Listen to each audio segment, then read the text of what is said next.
Lutung.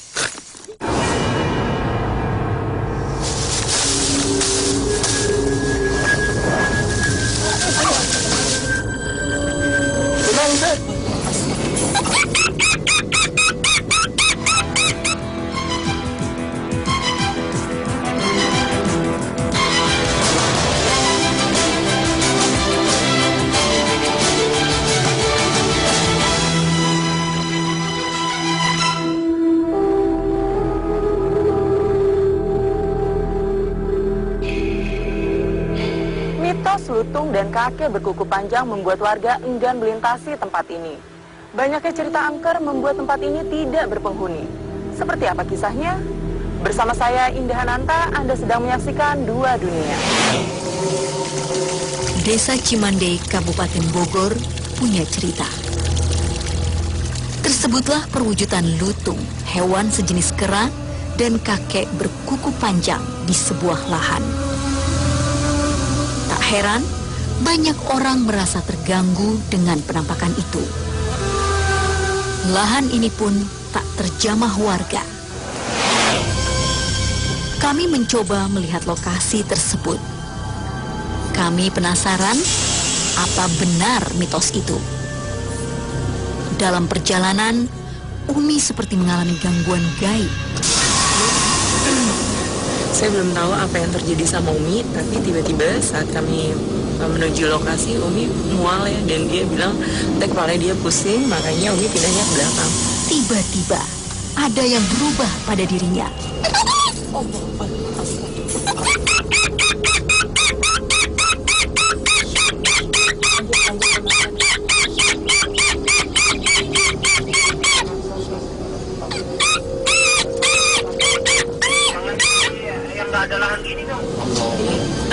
Tiba-tiba Umi kehilangan kesadaran dan saya mulai merinding. Dia mengeluarkan suara tapi saya nggak mengerti maksudnya apa.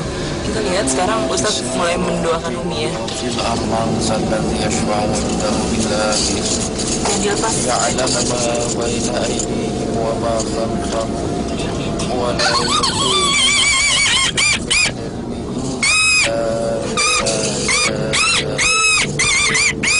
كرسيه السماوات والأرض ولا يؤوده حفظهما وهو العلي العظيم.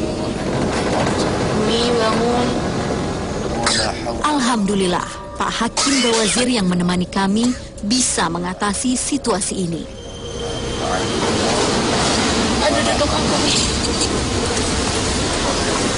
Banyak baca itu. Tadi ada sosok. Iya. Sosok bentuk berbulu ya, binatang seperti monyet, seperti lutung, karena dia berbentuknya berdiri seperti manusia. Iya. Apa ini mungkin ada indikasi karena kita nanti akan coba mengungkap mitos di daerah Cilutung yang sering ada penampakan hewan lutung. Kenapa masuknya ke tubuh Umi nih Ustaz? Ya mungkin waktu pertama kali waktu survei lokasi kan saya berdua sama Umi gitu. Jadi mereka tahu siapa yang ada, yang kenal energinya lebih dahulu. Kejadian tersebut justru membuat kami makin penasaran. Kami pun melanjutkan penelusuran malam harinya. Inilah lahan yang ditakuti warga desa Cimande itu. Saat ini saya sudah berada di lahan Cilutung, Desa Cimande, Bogor. Nah, sudah bersama kita saksi, namanya siapa Pak? Pak Yani. Pak Yani. Ya. Apa yang Bapak tahu mengenai lahan di sini? Ya, kalau lahan di sini ya masih kawat namanya di sini. Cilutung ada 7 sarakan namanya. Kalau di sini namanya Cilutung, ada benda di sini, ada itu apa? Ada cangkulileng hidung, ada lutung, ada itu namanya majamrong di sini yang itunya yang ada di sini. Apa itu sangkung hitam? Burung cangkul hitam. Oh, Kutilang. Iya. Sejenis kutilang. Iya. Kalau Bapak sendiri pernah melihat 3 perwujudan gaib itu? Enggak, menurut saya kata orang gitu udah menemukan gitu. Terima kasih ya Pak Yani. Ya, terima kasih. Ya Ustaz Hakim, sekarang kita akan mengungkap misteri apa nih? Ya, mungkin dari cerita masyarakat setempat ya tentang sosok lutung gitu yang kadang suka menampakkan diri, kadang memberikan gangguan-gangguan kepada orang yang ada di sekitar sini yang kebetulan ada di area daerah Cilutung ini mungkin itu yang akan kita angkat. Juga ada satu nama yang bernama Mbah Jambrong itu yang cukup menarik ya, karena apa namanya dia sering berinteraksi dengan manusia, dengan penduduk sekitar sini gitu. Mungkin dua hal itu nanti yang saya coba angkat. Di sebuah sudut lahan, Pak Hakim seperti sedang berinteraksi dengan seseorang. Sepertinya ada makhluk yang bersedia berkomunikasi dengan kami. Sekarang, waktunya mediumisasi. Mediator langsung berubah tingkah.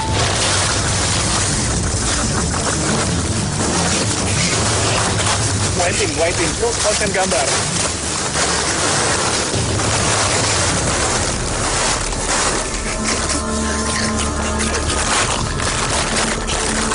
Assalamualaikum.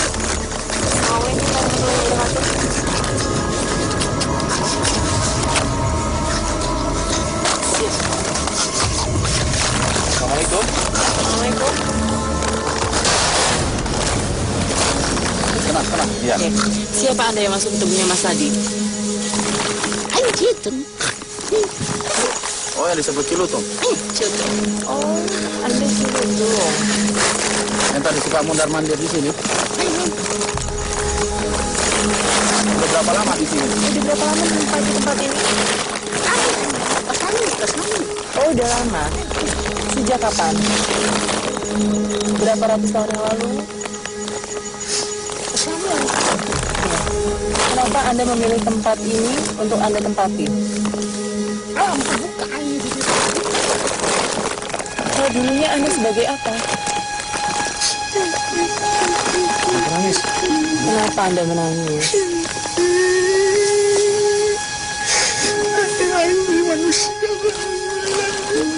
Dulunya Anda manusia? Terus? Ada yang mengguna-guna Anda? Kenapa? Kok bisa diguna-guna? Karena apa? Anda sering mengganggu masyarakat di sekitar sini? Tidak? Parah apa itu? Tidak, nggak pernah. Tidak. Yang benar, banyak pengakuannya diganggu sama Anda. Yang mana nawanya lewat tempat misi kayu. Iman imah, dapet imah. Emang perlu permisi? Kamu kuna tuh. Kan beda dunia. Kan beda dunia deh. Kan mereka tidak melihat Anda karena Anda dari dimensi yang lain kan? Kalau Anda sejenis apa sih? Kenapa garuk-garuk terus? Ada satu pertanyaan saya ya. Anda kan jenisnya lutun ya. Wujudnya kalau saya lihat itu. Yang jadi pertanyaan saya, kenapa Anda berwujud lutung, tidak berwujud makhluk-makhluk lain? Perjanjian antara siapa dengan siapa? Oh, Tadi Anda merasuki tubuh Umi ya saat kami perjalanan menuju sini. Kenapa? kan udah. Kenapa suka mengganggu warga di sini? Seharusnya kan nggak boleh mengganggu. Apalagi sama manusia juga punya hak untuk tinggal di bumi Allah. Masing-masing punya hak. Anda punya hak, kami juga punya hak. Karena Anda makhluk gaib, Anda fokus kepada alam gaib, jangan kepada alam manusia. Kenapa? Anda tertawa senang? Abah siapa? Mbah Jambrong. Oh iya, gimana dia?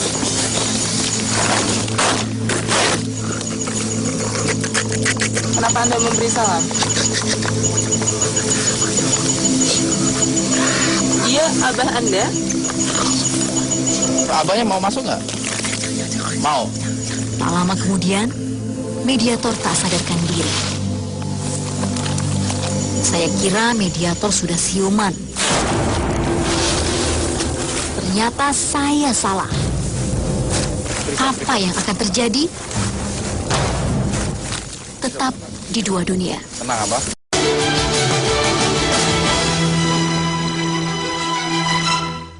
Kenapa? Abahnya mau masuk nggak?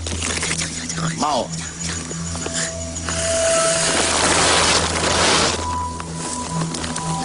Saya kira mediator sudah siuman. Ternyata saya salah. Makhluk-makhluk seperti bergantian masuk ke raga ini. Tenang, Abah.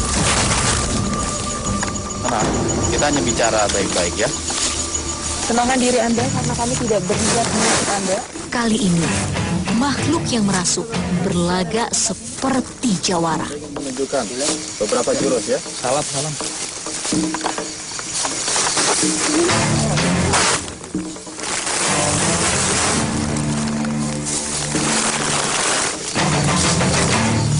Assalamualaikum, Abah. Assalamualaikum warahmatullahi wabarakatuh. Waalaikumsalam. Bisa sambil duduk, Bang? Biasa ini. Biasa. Biasa ini. Kenalkan diri ya. Siapa ini yang masuk ke tubuhnya Mas Sadi? Penguasa di ini. Penguasa di sini pasti punya nama juga ya. Bisa sebutkan nama Anda siapa? Ayo baca belum? Abah. Terus Siapa Mbak? Siapa yang Abah lagi sampaikan salam itu? Siapa? pada air. Berudak airnya. Anda mempunyai banyak anak buah. Dulunya memang Anda sebagai apa? Jawara di dia itu. Jawara dari padepokan apa itu? Jadi sama coba ke Depok. Ini apa?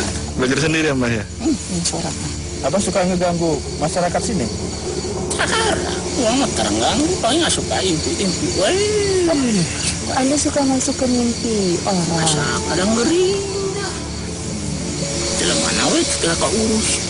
Kenapa? Kan nggak boleh, Bah, mengganggu manusia itu, Bah. Abah Muslim kan? Oh, Iya. Sekarang nggak boleh lagi, Bah, ganggu-ganggu manusia, apalagi ini Muslim. Ya, Bah, ya? Mbak usianya berapa sih Mbak? Hai. Iya. Siapa? 400 lebih. Abah memang perwujudan Abah itu yang kukunya panjang-panjang itu. Iya. Kenapa kok kukunya bisa panjang-panjang? Tala dipotong. Jadi potong. Kenapa? Apa itu? Punya ikat kepala juga. Oh, memakai ikat kepala. Tandanya apa itu? Ganteng. Waduh, ganteng. Oh, punya senjata juga, Bah? Apa senjatanya, Bah? Senjatanya apa? Keris? Keris? Kalau senjata Sunda, kujang punya, Bah? Ada juga. Boleh, boleh dipinjam, Bah. Pinjam aja nanti kalau sudah ada, dibalikin lagi, Bah. Oh, Enggaknya, Bah. Ada orang-orang yang meminta berkah di tempat ini? Tidak ada. Atau ada orang-orang yang sering bertapa juga di sini? ayah Saidi. Ada yang suka minta ini, benda-benda apa? Ayah mau diberek wah. Sana mengacok itu. Anda memberikan salam terus ya sama Itu anak buah? baru udah pengelantung di handap di luhur. Kalau yang bentuknya lutung tadi apa? Tadi cilutung. Nah, itu siapa Itu Anda? tukangnya tuh. Itu siapa Anda? Teman? Prajurit. Jadi Abah, jangan suka ngeganggu lagi warga sini ya, Bah, ya. Karena alam kita beda. Berbeda. Ya, Allah menyiapkan bumi. Asa rajin manehna ngadoakeun aing we sitah. Asam tong ngaganggu barudak nu dihandap. Enggak ada yang ganggu, Bah. Cuman kadang kan mereka suka mengadakan aktivitas. Namun aktivitas teh urang teh permisi. Permisi. Permisi. Nah, cuma masuk ke rumah mana assalamualaikum. Iya. Dan itu juga rumah mereka, Bah. Itu kebun mereka, Bah. Paling mereka baca doa. Iya, kalau mereka baca doa, Abah harus minggir. Masuk we kajo. Nggak ada yang baca doa. Tidak. Berarti mereka harus baca doa sebenarnya, Bah. Gitu. Dalam Islam, ya. Kalau mereka udah baca doa, Abah, anak-anak buah semua harus minggir semua, memberikan jalan. Abah mau dikeluarin? Hai, sok Ya. Terima kasih ya, Bang. Ya. Assalamualaikum. Terlihat lelah, Pak Hakim mencoba menyadarkan mediator. Allah Akbar, Allah Akbar. Tiba-tiba, Umi seperti merasakan gesekan energi gaib. Ia mencoba berinteraksi dengan sesuatu yang tak kasat mata. Getarannya udah mulai ada ini. Jangan-jangan ini isyarat adanya benda gaib.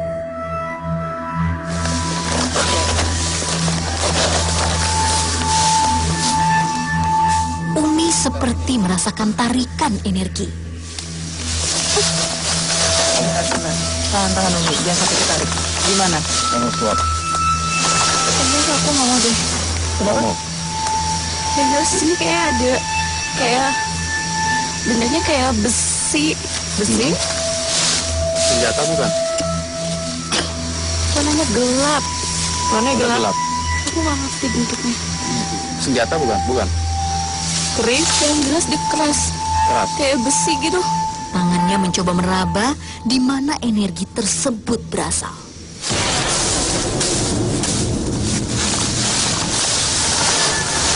Aku terfokus. Sekitar sini, boleh bantu semuanya.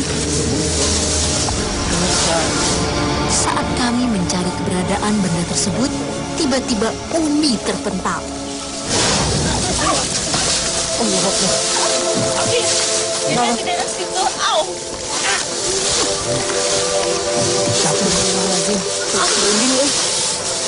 Awas deh, semuanya mundur deh. Semuanya mundur.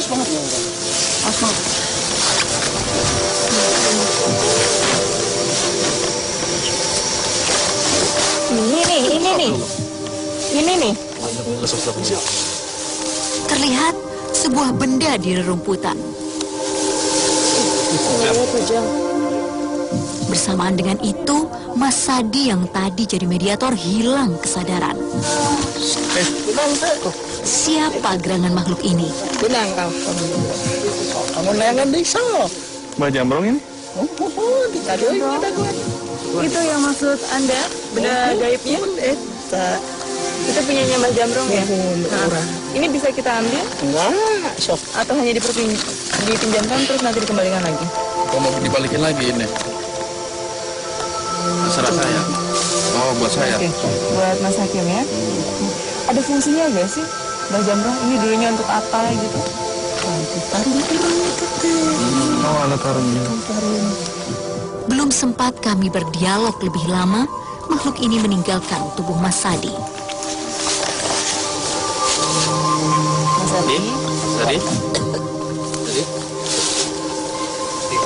Saat kami mendalami benda temuan kami, ini adalah lafaz Al-Quran. Umi seperti tergiring oleh energi lain. Apa yang akan terjadi? Tetap di Dua Dunia.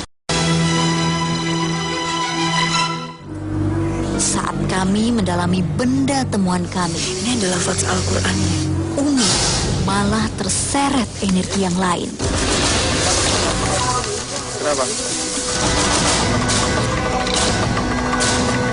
Rupanya masih ada benda lain di tempat ini.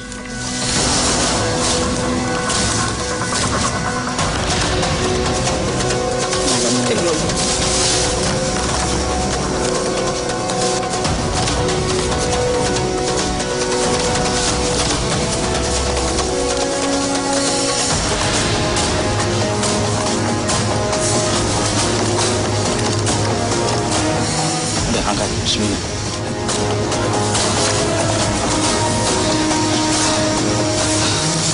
Saya merasakan ada benda di tangan saya. Di tangan. Iya, batu.